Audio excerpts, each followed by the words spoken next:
Creating or adding an image slider in WordPress posts or pages is a great way to showcase multiple images in a compact, interactive format. Here's how to do it. Using WordPress block editor, log into WordPress admin, go to your domain.com/wp-admin, editor create a post or page, navigate to posts or pages, then click add new or edit on an existing one.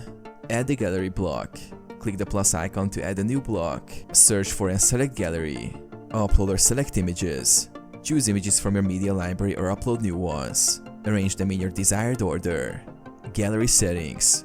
On the right sidebar, toggle options like number of columns and cropping. For a slider like fill, use one column or install a plugin. Use a plugin. Install a plugin like Smart Slider 3, Meta Slider, or Soliloquy from plugins. Add new. Create a new slider, customize design and effects. Copy the shortcode and paste it into your post or page.